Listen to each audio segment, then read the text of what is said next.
What's going on, guys? Welcome back to Motor Mouse Garage. And today, clearly, I have something different for you because we're in the office today. Um, so basically, what I want to sum up and talk about is the mods over the last couple months now, couple weeks. Were they worth it? So I haven't released the videos for a lot of the mods that I've done so far, just due to time constraints, right? So fortunately, I was able to get them done in time and kind of give like a real world feedback for them and be able to basically test them out, right? So that was the whole point of me doing all these mods is so we can use them. Um, so now there's a couple I haven't filmed, albeit a little bit poorly, but I didn't release yet. So we put 37s with bead locks on them. I don't know why this annotation just works or it just happens. If you guys can even see that, but anyway. So we did 37-inch KO2s with beadlocks on KMC wheels, as well as a Dobinson's MRR suspension with the 3.5-inch VT coils, so the variable rate coils. We put gears, so 456 gears, and then we also did ARB air lockers. And that was a bulk of the major modifications we did before we left for Cruise Moab. And the reason why I don't have those videos out right now is because I literally did them within 2 weeks before leaving for Cruise Moab. So I had some issues, which you'll see in the videos when they come out, with some of the products that I received. So there's a little bit of a delayed timeline. So I was under a real time crunch to get this stuff done. But with that being said, let's talk about the event first. So I've got some footage that we're going to watch together, basically, and I'm going to provide some director's commentary on it, I guess. So Cruise Moab 2024 was an amazing event. Like, legitimately, I'm not hyping it up. I didn't sponsor the event. I don't get any kickbacks from telling you how good the event was. It was just a really good event. And everyone I met there was a really solid person. They were about that life. Again, just really thrilled with that event. It was a really good year. I heard they fixed a lot of things from previous years. So like trail selection and actually getting tickets. And I couldn't picture a better event. There's always some things that could go better, but overall, I mean, it's the people that make the event. Realistically, like we can have a bunch of vendors there, we can have like a whole bunch of other stuff that it gets provided for us, but realistically, it's the quality and the character of people that show up to these events. So if you're at all trying to network with actual cruiser heads or people that just enjoy off-roading, working out stuff, then that's the place to be honest with you. A lot of really solid dudes, met a lot of good people, formed a lot of networks, to where I would like to travel to other states to do similar events to Cruise Moab, right? So and I'm going to do that. But yeah, overall, I think it was just I had a really good time. So I'll give you some context onto like what it was like, I guess. So for one, I arrived really early. So I was literally the first person at the event before it was actually the event. So I arrived that Sunday at the old Spanish Trail Arena. So I just camped out the entire week because why not? Like, I bought all this camping gear, I might as well use it once a year, right? So yeah, we just decided on a ground tent because I didn't want the extra weight up there. But we arrived on Sunday. We were the first ones there. And then later, some more people rolled up. Well, specifically one more person rolled up, and his name was Mike Buford. Lives in Dallas. Has a 100 series, and his sons own an 280 series, I believe.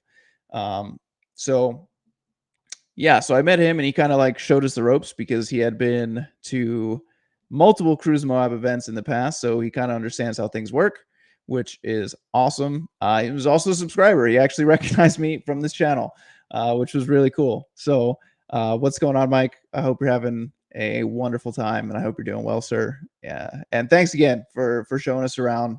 So that first Monday, so Sunday was kind of like a settle-in day, and then Monday, uh, Mike, myself, and two or three other individuals decided to go see like the arches in Moab. And we did basically the back way into the arches. I don't know. Forgive me, I'm going to butcher a bunch of trail names and locations. I just know it is the back way to arches, and I have it saved as a coordinate on my GPS, basically.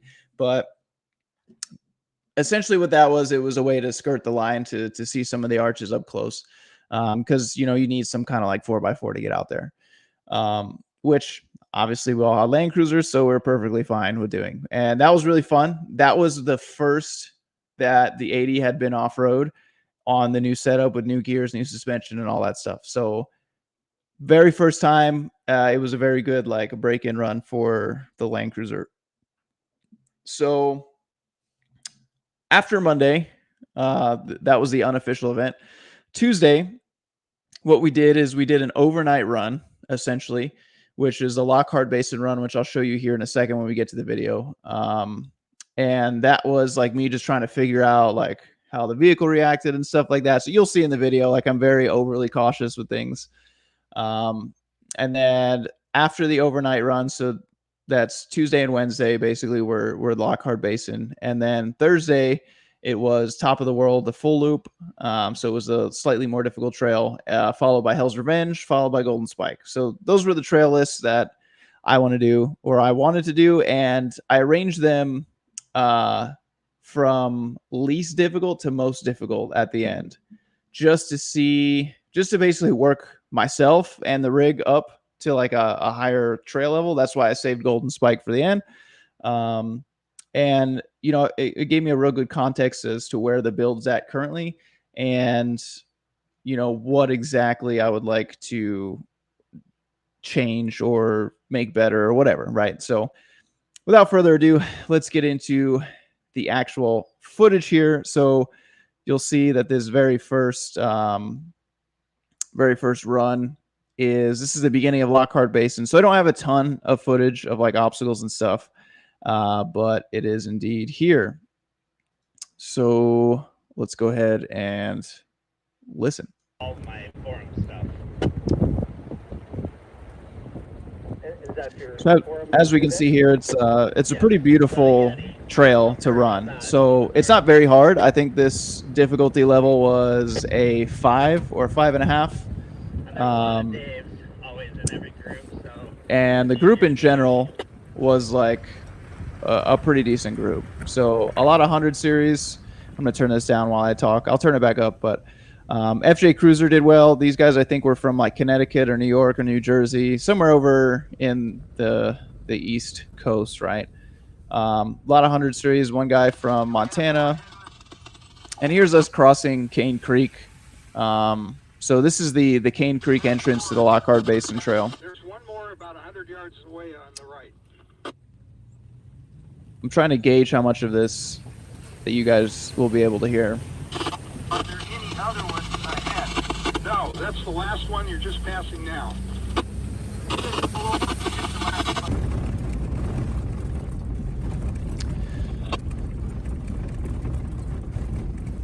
So this is like where the start of the trail was. So we basically aired down from that point that you just saw. And yeah, this was pretty much,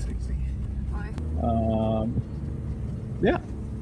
So I don't really have a lot to say about this. It was mostly scenic most of the way, but here we have 100 series, that gray one that's leading the front. And then behind it, we have, I think his name was Jake, in the 80 series. And I think that was TRD supercharged, or that had some kind of supercharger on it.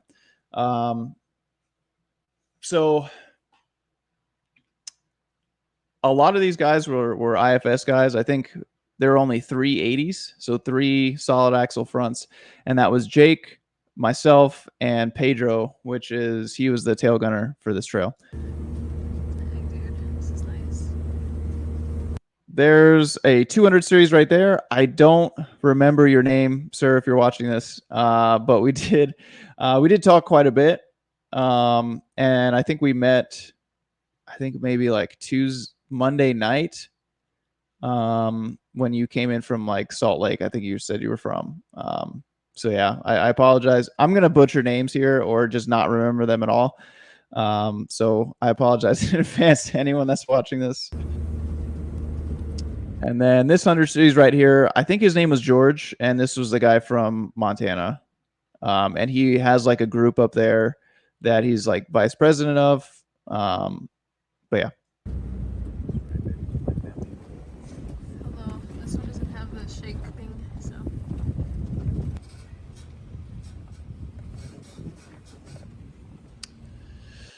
Yeah, so this was kind of mentioned. I think this area is where Rory from Trail Mater like pulled a truck up one of these cliffs. I don't remember which one it is, but I do remember watching it on YouTube at some point in time. Obviously, Rory is kind of like a common name in Moab because he does a lot of recoveries there. So. Oh, I think it was closer to here, dude. So yeah, that's what we were talking about. Where exactly it was. We'll see. We'll watch the video again.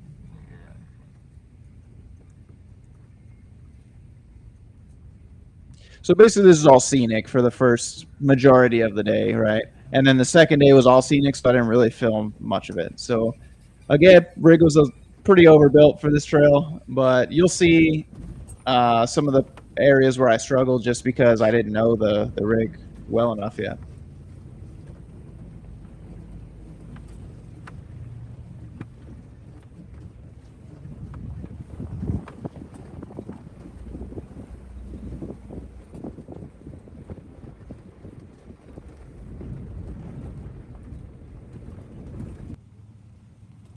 Yes. So here's again a very anticlimactic obstacle.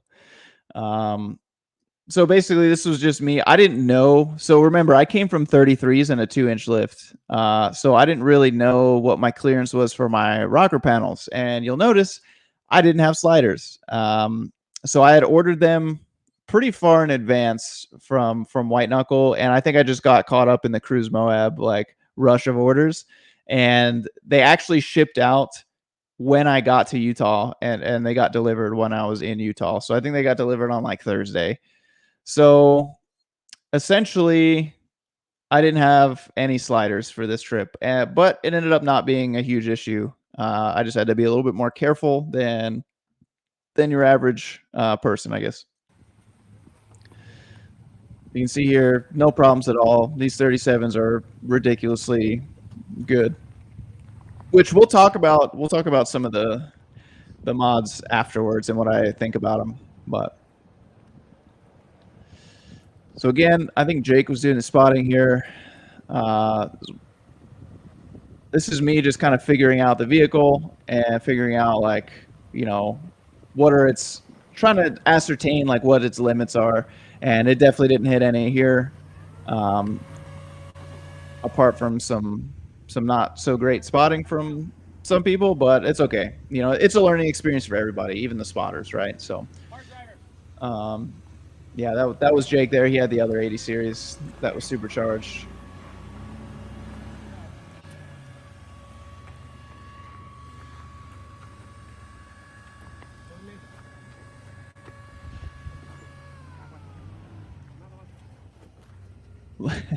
little extra on the corrections for steering wheels, but it's all right.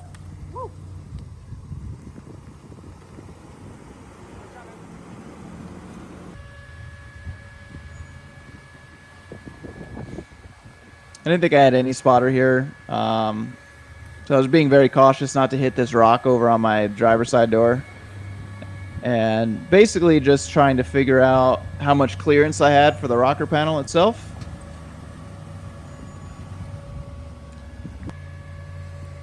But yeah, no clearance issues really on this trail. Again, it was new. It was basically a whole new rig for me. Apologize about the fan noise, but it is what it is. Keeps my AC nice and cold.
All right, so this is the first actual obstacle on this setup, right? So I think we have Roy up here spotting, and so this is something I kind of wanted to talk to as well.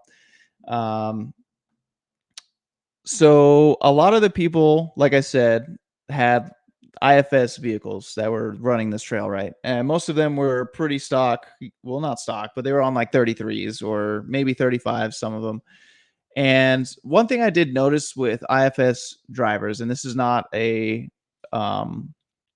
this is not a dig at IFS drivers. Like I am now a 100 series owner, uh, as well as an 80 series owner. So I get it. So what I've noticed when IFS drivers wheel, a lot of times they want to take advantage of their independent front suspension and straddle large obstacles like, boulders and stuff like that. So what I think happens is they kind of forget that, oh wait, I also need to get my rear axle over this obstacle. So I think that's why a lot of people were getting hung up, is that they were fine to straddle the front of the vehicle, but then they would get hung up on their rear diff basically. So I think that was just a matter of like not realizing, like just not putting two and two together, right? Like I said, I'm not digging on anybody or IFS. Like IFS is a plenty capable platform, but for IFS guys, think about your rear end. So it wouldn't hurt to drive a front tire over the obstacle, kind of like how you treat, um, a solid axle front. So basically, you want to put your tires on the obstacle. You don't want to straddle the obstacle. So that I think held us up quite a bit.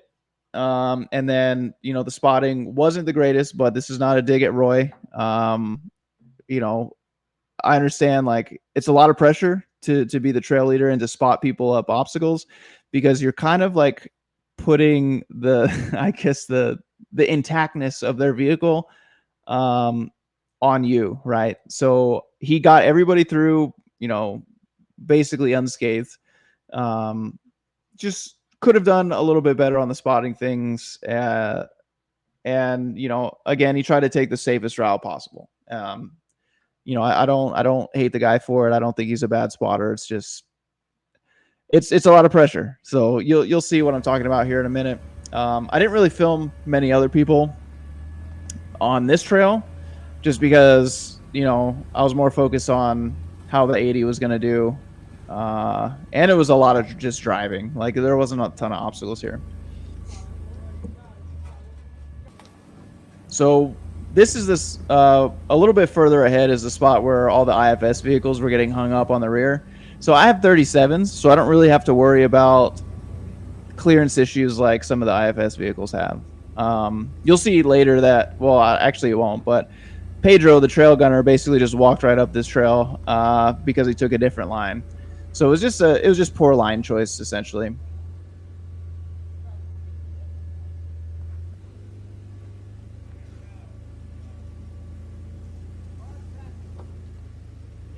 So yeah, he wanted to push me like really far up against this wall over here, and he was trying to avoid me diffing out on. You can just barely see the rock right in like the in front of the passenger rear tire.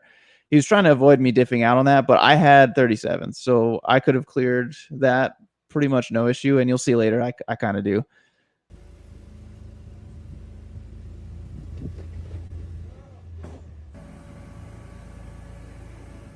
So yeah, you could see so he's trying to get me to avoid the rock that's like right in front of my driver tire right here. So keep in mind, I only have my rear locker on here. I didn't turn my front on until later, which you'll hear Pedro call out. And honestly, it was just a really bad line. I should have been over a little bit farther to the driver's side.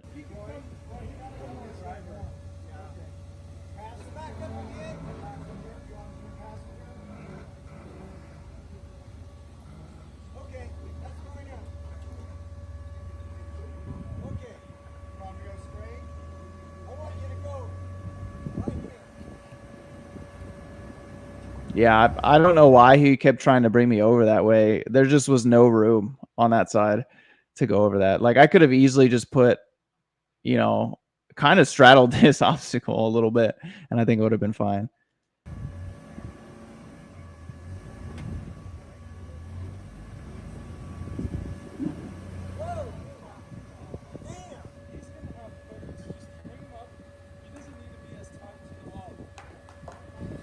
Yeah, you can hear Roy say, or not Roy, sorry, Pedro say, like, you know, he's gonna have clearance. He doesn't have to be so close to that wall over there.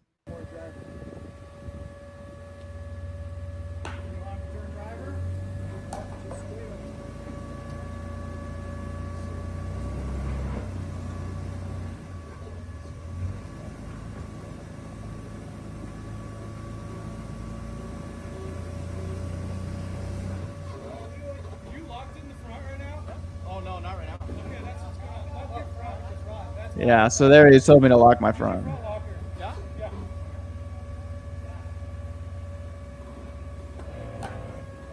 that'll take care of it because your passenger does it like wants to go but it won't go. So the locking will take care of it.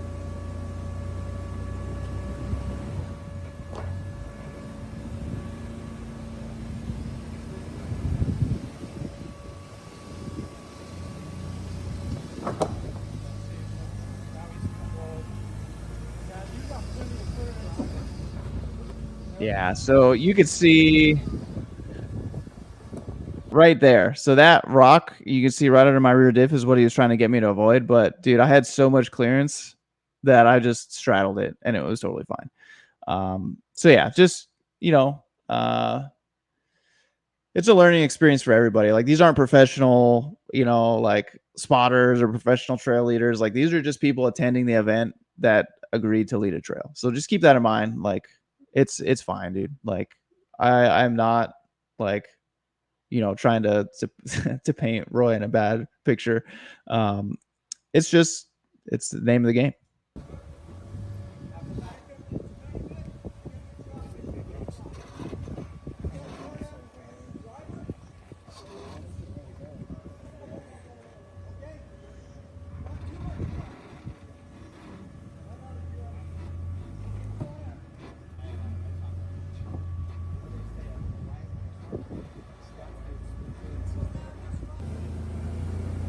All right, so this is where it transitions into. That was pretty much the only real obstacle on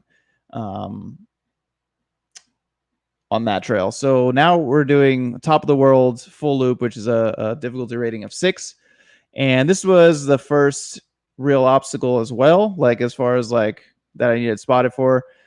So the trail leader on this was Nick. I don't remember his last name, or Silas or something like that.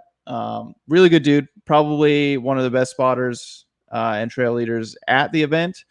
As far as like a wheeling perspective goes. So he's got a lot of experience. He's done this for many, many years. And you could just tell. You could just tell by the way he kind of approaches spotting and approaches wheeling in general. So the reason why I liked Nick the best is because he kind of lets you figure it out, like figure out the obstacle on your own at first, but stops you from getting into too much trouble. So, and I like that because like I'm a relatively new wheeler, right? Like I'm not a great driver. I don't claim to be a great driver. I'm very new at this whole thing, right? Especially doing obstacles at this level, right? So I kind of need to learn without like being baby step through every single spotting scenario, right? And that's kind of the strategy he takes because it helps you learn your vehicle and kind of learn what you can get away with and what you can't get away with, right? So that's my thoughts on him as a trail leader, and just awesome dude in general. And I hope to trail with him again soon.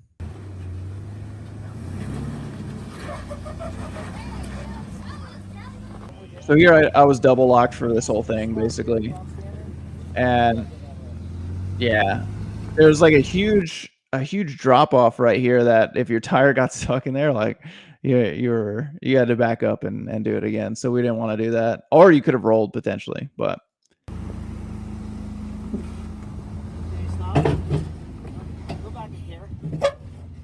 you'll see that noise is my trailer hitch, and that is both a saving grace for Moab and also a huge deterrent for Moab. You'll see in the later the Golden Spike Trail, it kind of prevented me from being able to do certain obstacles, which it is what it is. I'll have that fixed soon enough because I have a high clearance bumper on the way.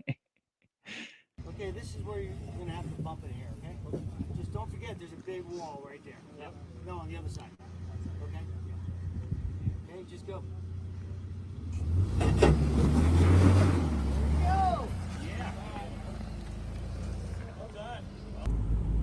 Boom, just like that.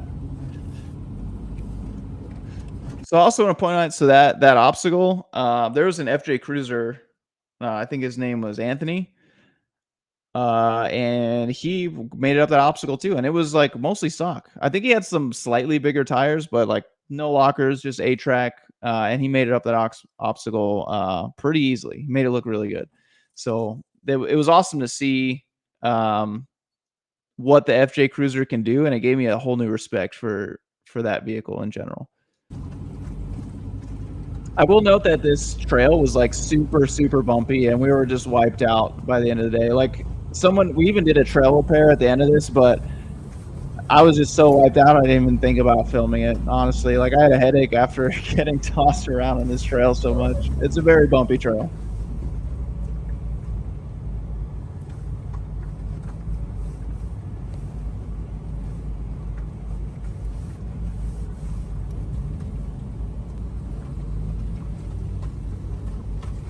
You'll see pretty much what you see right there. That was the entire trail. So it was all just tore up, man. I have some photos of like top of the world that I might use as a thumbnail for this video. But I didn't really get any like video footage up there, which, I think we were more into it. Anyone by the chance have any wheel studs for the flanges for the front drive line? For the front axle? Yeah, so that is pretty interesting. So there was a 70 series on the trail, a diesel 70 series on the trail with us, a guy from Canada, and he sheared all but 3 of his hub studs on this trail. And it was, I don't even know how he made it out like that, but he literally drove on 3 hub studs, basically one wheel drive this entire time. And he did pretty good for all things considered. I think his tires were like a higher load range. It was like load range E, so the sidewalls were like super super stiff, so he had to air down quite a bit. And then he just had a lot of torque and too low of a gear, so he had too much gear basically, because he had a diesel. So you got to think that his ratios are pretty low, and he's working with a lot of lower RPM, right? So. Yeah, so that was an interesting vehicle to get both in and out of there.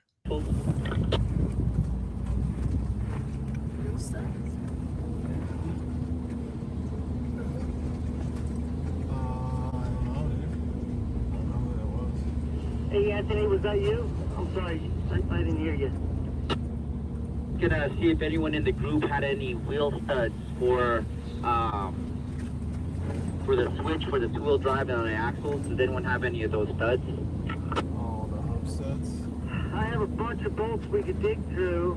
Can you make it to the top or no? He's doing fine. After we drop pressure, he's pushing through everything. So, but then there's wheel studs that he lost, and he's only running 3 of them right now. Okay, let's see if we can milk them up there, and we'll come up with something. So again, this is me this is the downhill portion. So this is after the top of the world. So there's some pretty steep ledges on the backside. And you'll see like, you'll see, we'll just put it that way.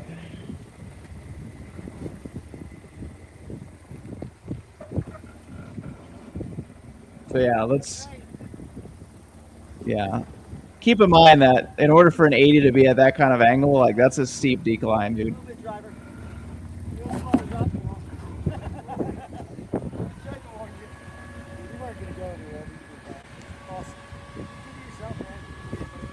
Yeah, Nick's a great trail leader, man. kind of let me make my own mistakes. You know, it was a good approach.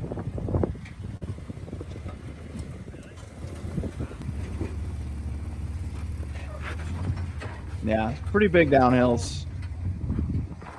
It looks a lot sketchier than it felt, to be honest. Oh, there's another 80 behind me. I think that guy was all the way from Pennsylvania, which is originally where I'm from. But he's from York, Pennsylvania. And we got Hell's Revenge, which is a 6. This was led by Profit LandCruisers, basically. So the guys that do all those like crazy LandCruiser restorations. Really good group of guys. It was a good trail leader. And yeah, did pretty well. So you had the Mega Cruiser up there, which I got some footage of it. And then we had this guy right here. This guy, Ben. Dude, this truck is easily the coolest truck of Cruise Moab 2024, just because it was a Toyota pickup that he's owned for like 18 years, he said. And it was 2JZ swapped. So it had a 2JZ in that. And I'm just like, I was just blown away, man. Like, it was such a cool build, so well done. And as a guy that also builds something, not to that level, right? But also like builds his own stuff, you know, because when you build your own stuff, you're always like, you know all the flaws because you introduce them, you know. So you're like, yeah, and it's not that nice, but but honestly, dude, like really, really nice build. If you're watching this, like really well done, dude. I just, I'm still blown away by that truck. It's just really cool. Called Kody, and we're going to use the trail today. Our trail driver Jake is in the back, but let's do some trail introductions in order. This is Jaden. I'm driving the Mega Cruiser. I've got Hayden, Sandra.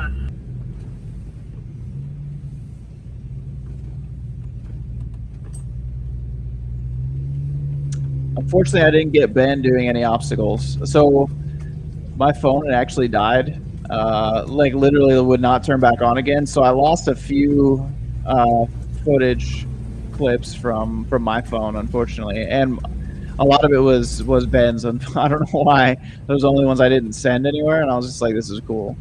But yeah, so unfortunately I lost some.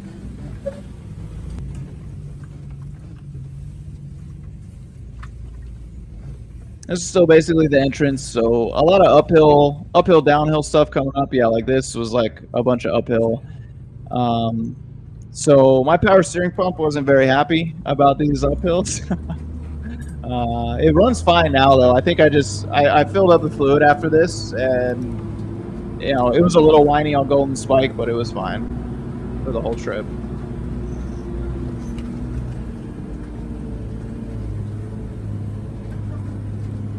I wouldn't mind replacing it with like a bigger reservoir that holds a little bit more fluid, maybe, or just do power assist.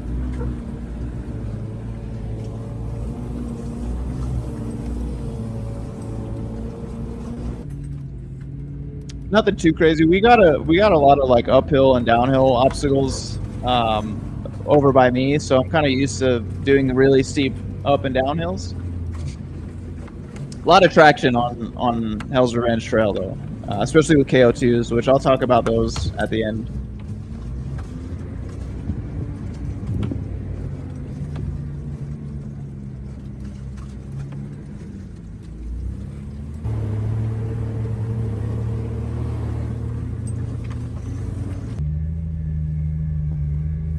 Yeah, so here's a little bit of a spicy line. Like it wasn't that crazy, but this is when I started getting a little bit more confident in the rig itself. So I started following Ben's lines a little bit, but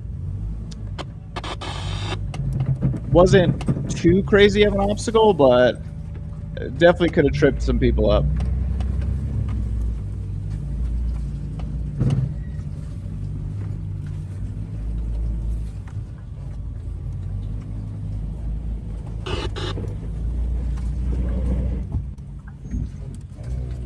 Cheated and put my locker on. We made it up eventually.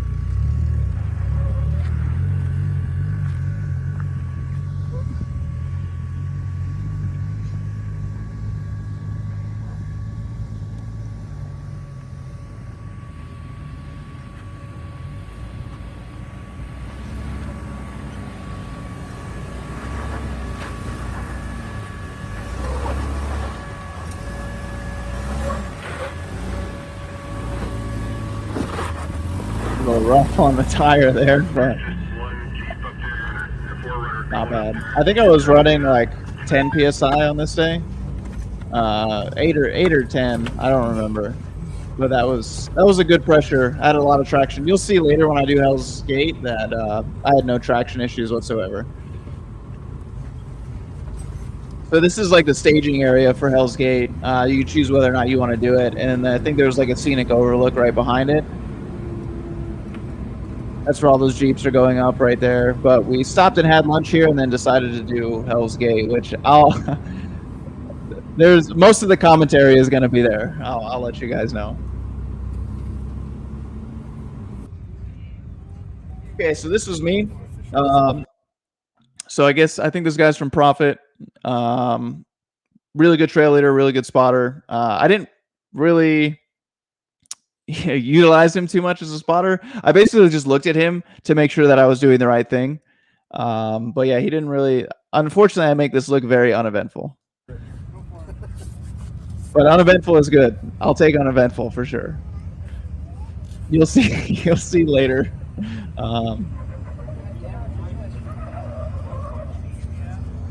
But yeah, pretty much the strategy for Hell's Gate is you just want to straddle that V-notch pretty much all the way up. There's a tricky part which you'll see. I'll point out and pause the video, and kind of explain where my thought process was.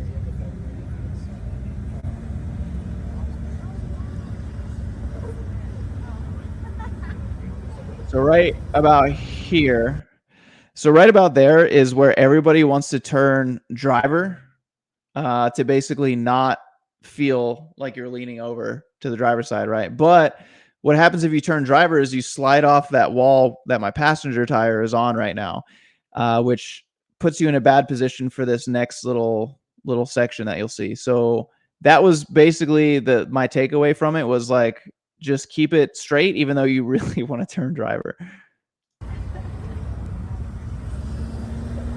Yeah, so it puts you in a bad position for that. A little bit of wheel lift, no problem.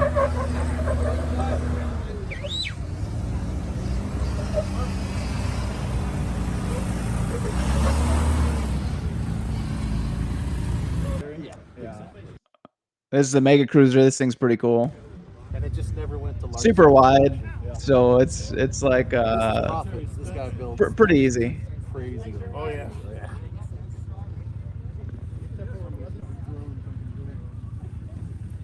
You don't want to see. Oh, right here is the drone. That would be such a cool rig to own, just to like do stuff like this with. This is like a Japanese version of a Hummer, so exponentially better H1 Hummer.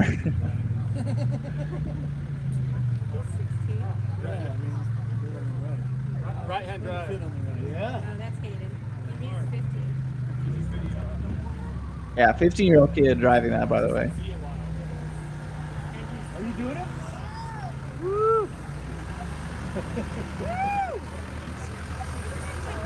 The thing looks so cool, man. I love that thing.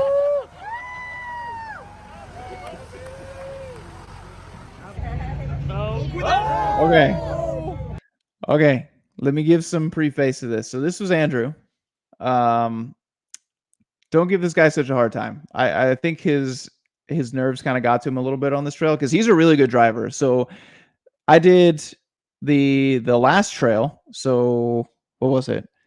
Top of the World full loop with him, and he's really, even to save that, what just happened right there takes a lot of driving skill to recognize, like, hey, because remember, this is an automatic, so at least I think it is. But just remember, like, hey, I got to shift this thing into neutral to avoid flipping over, right, or causing major damage. I think he gets through this with just like a broken side mirror. So overall, not too bad. Again, I just think he was a little, his nerves got the better of him a little bit, but he's a very good driver, and you'll see later, like, it takes a good driver to get out of some of the situations he got in. So shout out to Anthony. Good save. Good save. Good save. Did you get that thing? Mark, sit down. Did you get that? Howdy. Good save.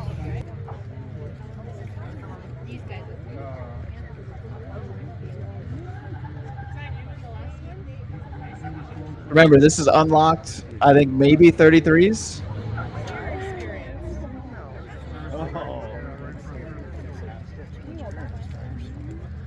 Sorry, Dad. I don't know what happened. You gotta love the comments from the peanut gallery, dude. Of course. That's why they're standing up there and not doing it. Oh! Oh, he's gonna bust an axle. He's too far left.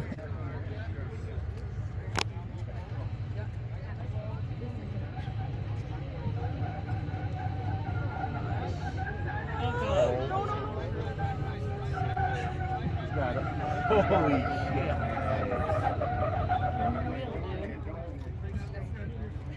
Not bad. Not bad to drive out of that, man.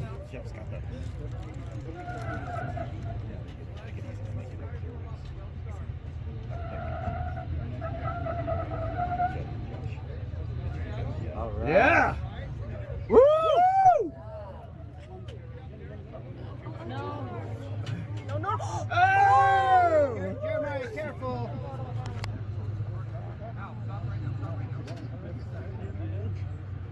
Very tippy. It's crazy how much of a difference wheelbase can make when doing obstacles like these. Dude. Oh! It's steep, man. That's steep.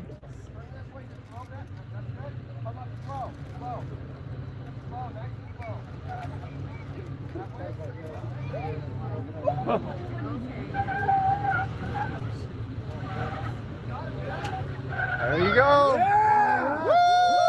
Very well done. Very well done, man.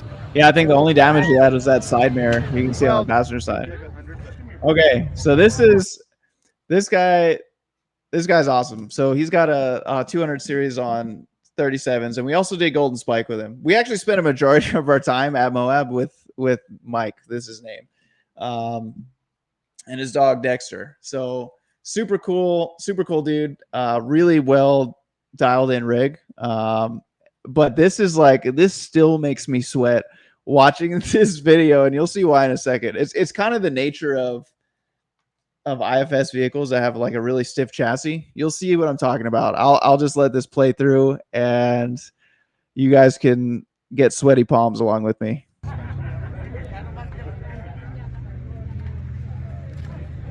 How does it, as far as doing stuff like this, though, would you take a 200 over 100? Where did Karen go? Oh, you would? Okay. She went, took the dog. Oh, she did. He's getting ready to come over. I don't know.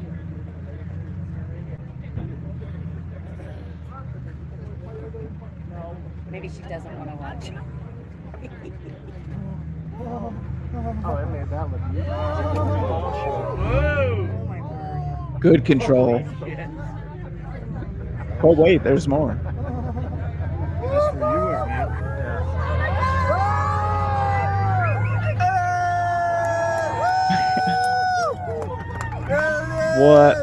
What a show, dude. What a show. Oh, that makes my heart sink, dude. Well done, though. Well controlled. Okay, so this is Golden Spike Trail. This is Trevor.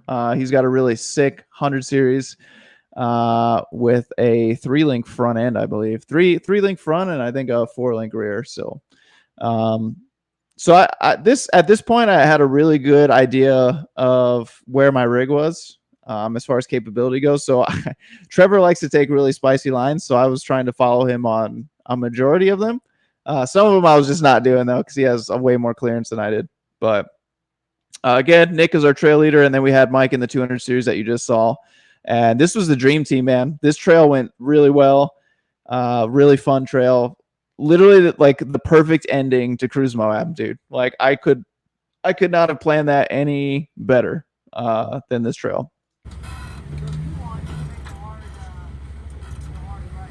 By the way, that thing has no lockers in it, so it's open diffs front and rear, and just eats everything up. Trevor's a really good driver too. Trevor's a good driver. Mike's a pretty good driver. Nick is crazy. You can tell that man's been doing this for a long time. So I took a little bit easier of a route. I didn't cut it as early as Trevor did. But at this point, I already had a really good idea of like what the rig was going to do. And you can see, like, I'm just a lot more confident going over stuff like this. And with no spotter, basically.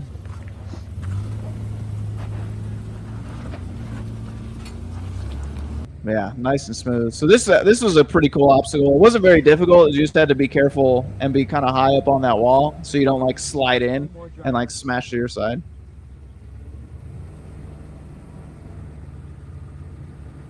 I think this is the wedgie or something like this. I don't remember what it was called.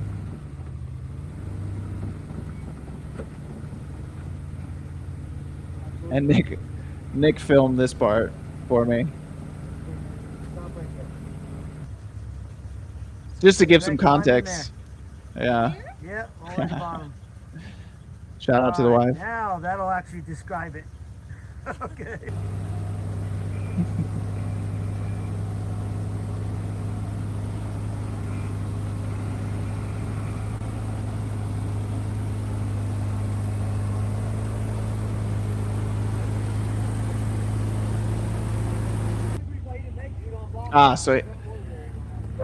So Trevor just walked right up this, so I wanted to give it a try naturally.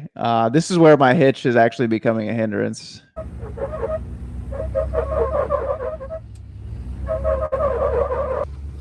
that rock at? Yeah, I know there's a rock underneath the sand there. I don't know where you're finding that rock. Yeah. There's a big pile of sand. It's just your hitch anyway.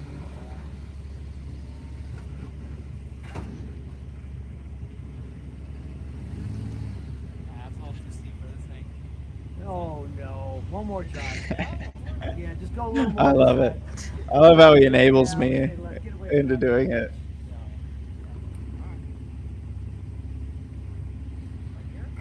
Yep.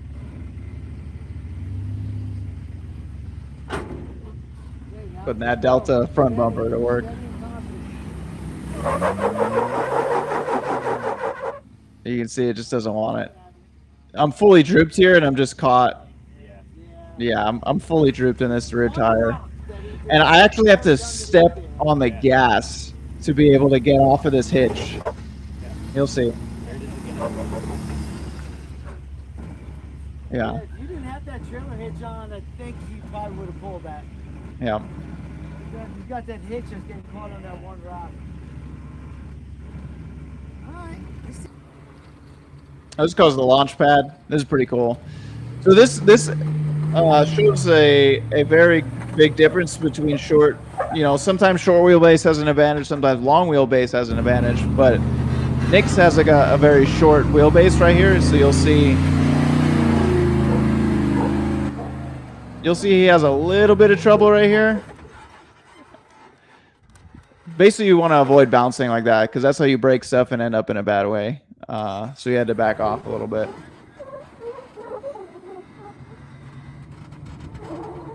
But he'll make it. He'll get up there.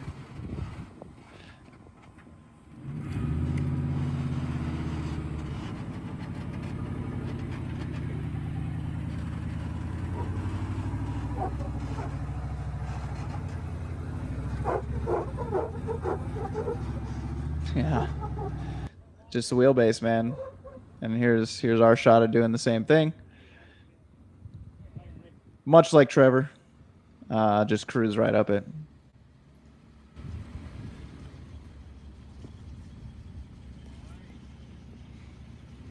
Just don't panic.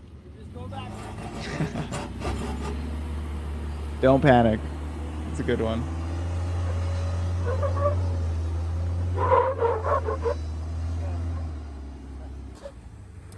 And Mike again in the 200.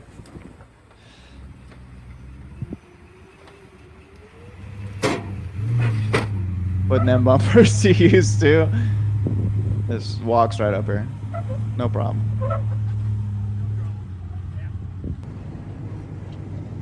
Heading the rest of Golden Spike Trail.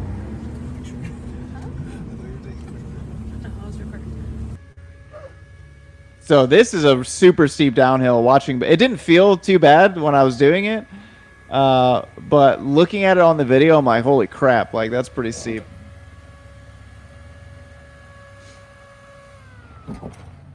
I think this was on the way No, this is before the golden crack, so we're still like not even halfway through the trail at this point. It was a long day.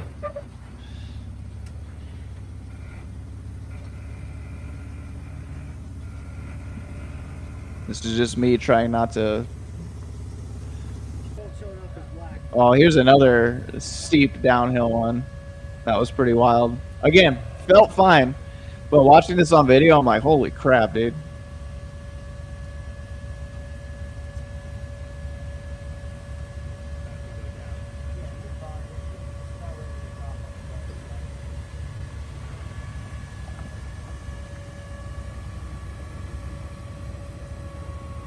Where I really wish I had sliders because I was nervous. We managed to get out of Moab with no rocker panel damage, so that's good. See those long travel shocks really coming into play there, keeping me planted.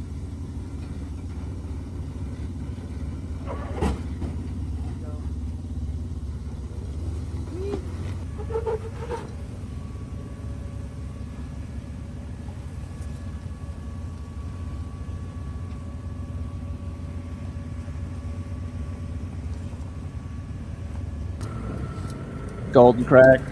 Trevor making it look easy with no lockers or nothing. Dude, that 3-link flexes so much, man.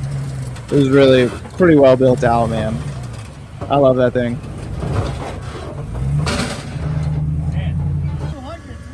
Yeah, I mean, well, the fact that he just hit his bed kind of makes me wonder.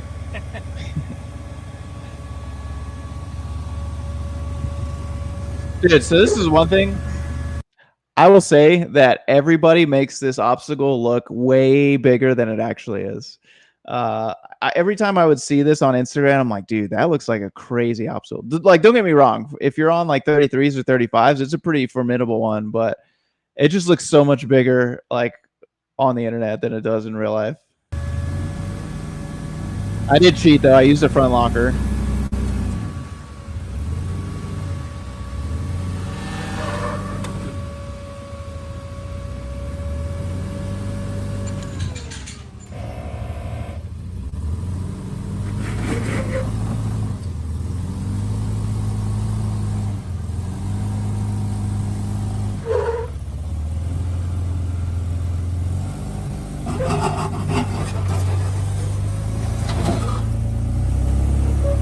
Little scrape on the rear bumper, no big deal. And here's the 200, just beasting it, man. This thing's crazy. Like, it makes me want a 200 series after just buying the 100 series. Also, his power steering pump was not happy with him.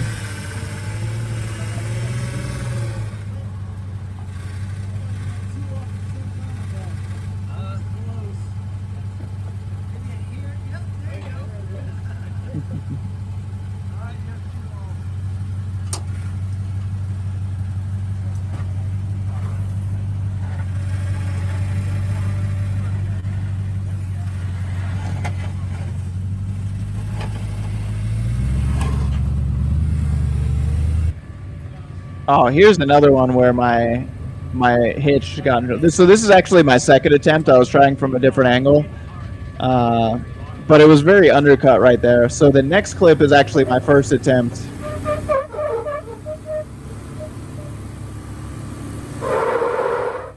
That was me trying not to break something.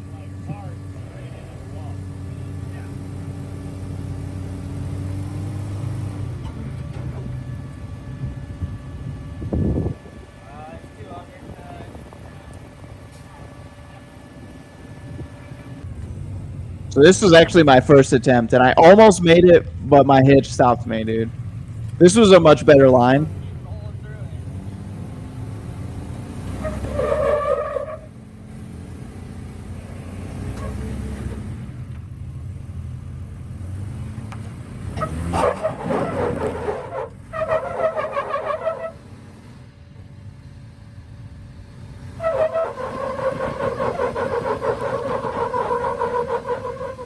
It almost wanted it, but that damn trailer hitch got me again. So that was double whammy, I think. Next time. We'll get it next time. RIP headphone users.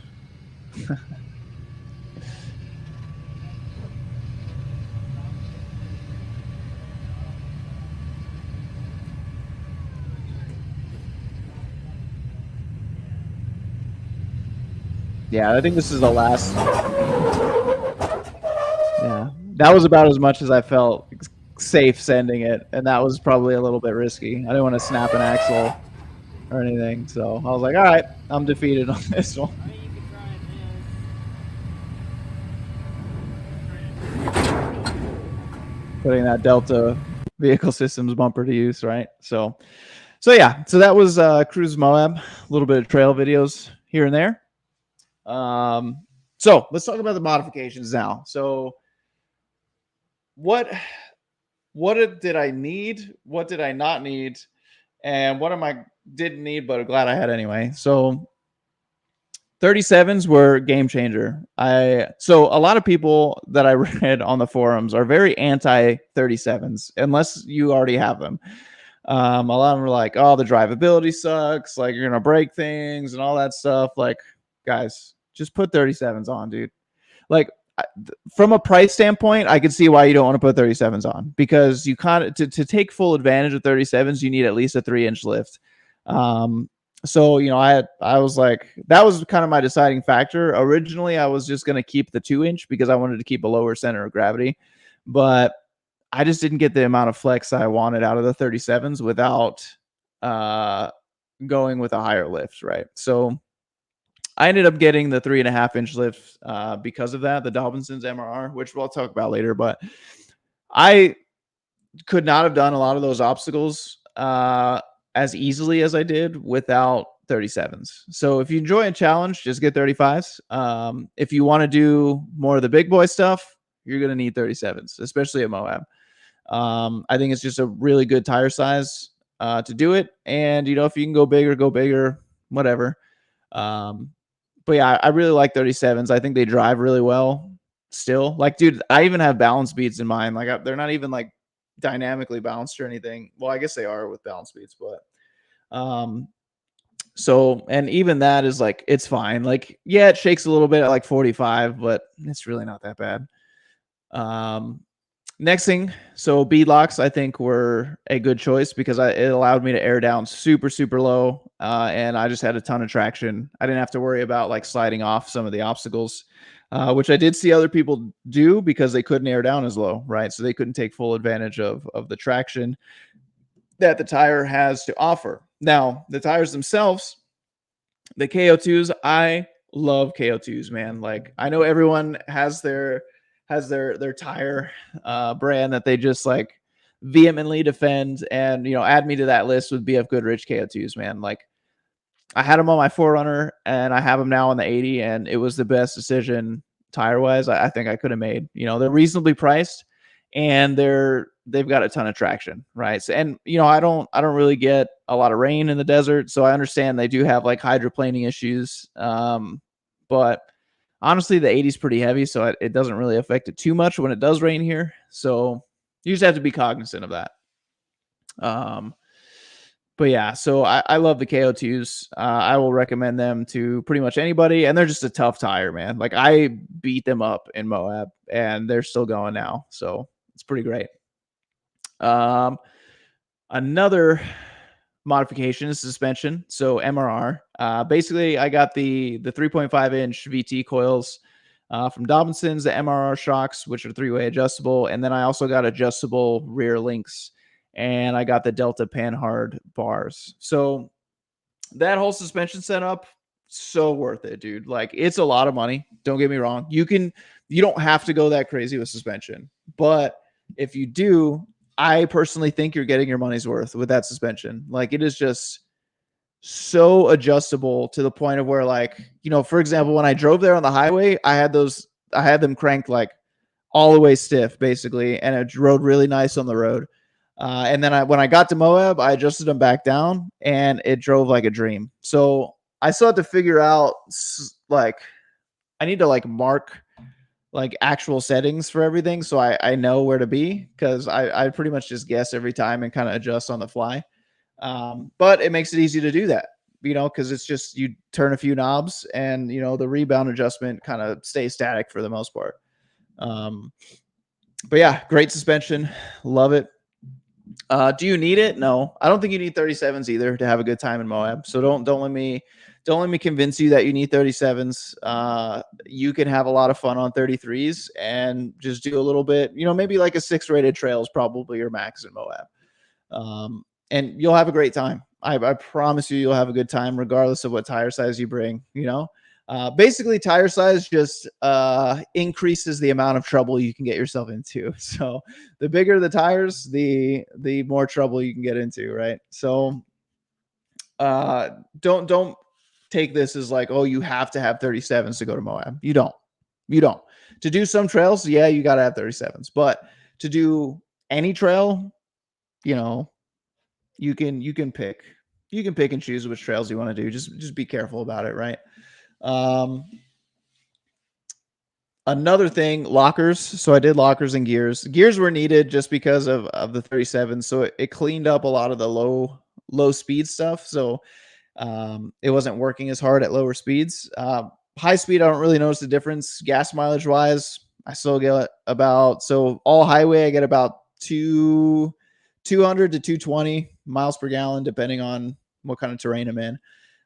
So about factory, that's what I got with 33s and a 2-inch lift. So I'm good with that. Really don't notice too much. I don't notice too much.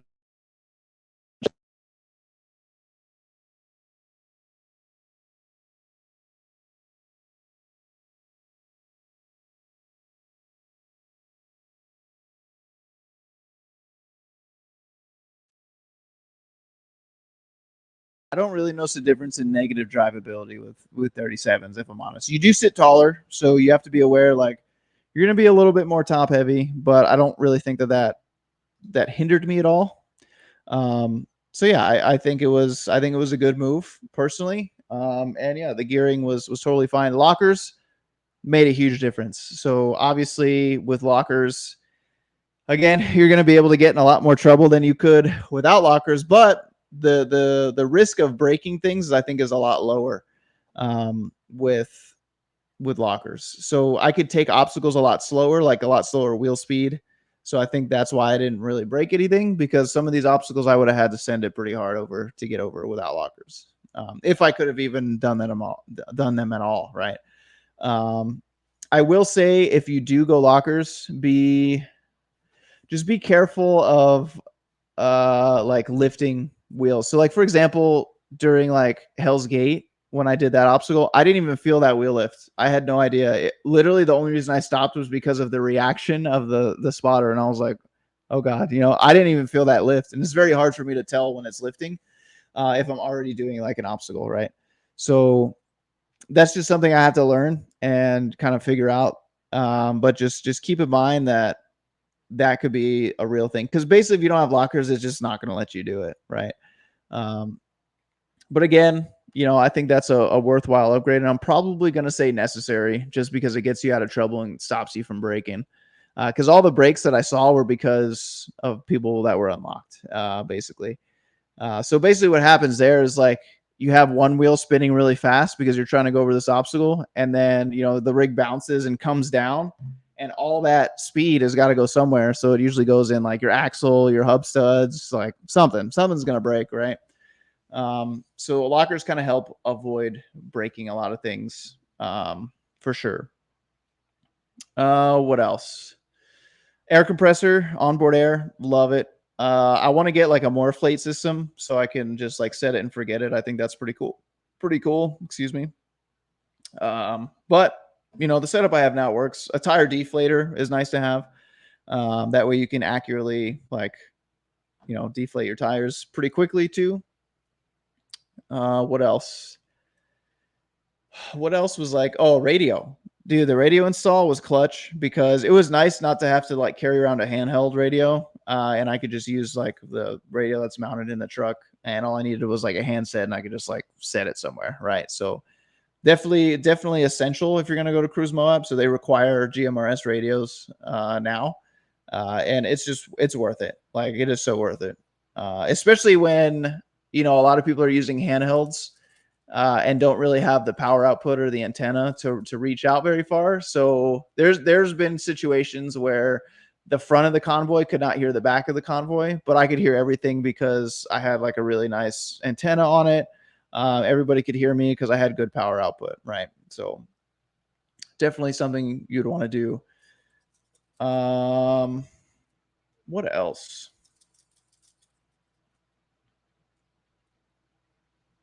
Oh, radiator and aux fan. So I know I spent a lot of money on that radiator. It was about, I think it was like $1,200 to $1,400 radiator, worth every penny, because there was not, I didn't get above like 190, 195 when I was in Moab.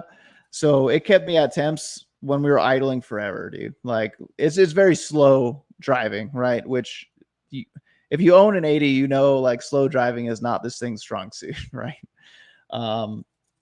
So yeah, like didn't have any overheating issues whatsoever. Like it was just perfect. That aux fan was critical because again, not moving very fast, but I still got good airflow over the condenser for good AC. So didn't have the problem with bad AC or anything. That was, I think, was a very critical mod. You know, you don't have to buy a $1,200 radiator. Just make sure that it's like a quality radiator and it's new, because it did make a difference exponentially than my old cooling system, right? What else do we have? Didn't really use lighting too much. We didn't do any like night runs or anything. If we did do night runs, I definitely would have wanted probably more lighting than I have right now, which that'll come later, I think. But yeah, I think the mods I've done were able to make a very, very capable rig without being like a dedicated buggy or dedicated wheeler, right? I think I'm trying to go for like the, I guess the Rocklander thing coined by Dirt Lifestyle Nate. So that's kind of the rig I'm looking to build, and I think we're headed in a good direction right now where we're at. And it very much is like I drove it to Moab, did the trails, and drove it back home, and it was perfectly fine. Like apart from some axle seals that I had to replace when I got back in the rear, totally fine. But yeah, overall, can't really complain too much. Really well built out truck as it stands right now. Like I like where it's at now. There are just a few things that I'd like to tweak, and one very important thing that is going to be coming sooner than you guys think. So I had a very good conversation with a company at Vendor Night. Those of you that were at Cruise Moab probably know what I'm talking about. For those you that don't, you're just gonna have to wait. So that'll be coming soon, and I'll just leave it at that for right now. But with that being said, guys, I don't want this video to go super long. So thank you guys very much for watching. Please like the video, leave comments. I'll answer your comments the best I can, and any links that you would like are in the bio. So let me guys know if you want like a build list for this 80. This is not esoteric knowledge. Like I'm more than happy to share with you exactly the modifications I did along with the videos, but in just a simple like a build list format or whatever. I'll try to get prices in there too, because I do have a record of all these prices, but it's kind of a pain to track down. But anyway, thanks for watching, guys. Until next time, peace out.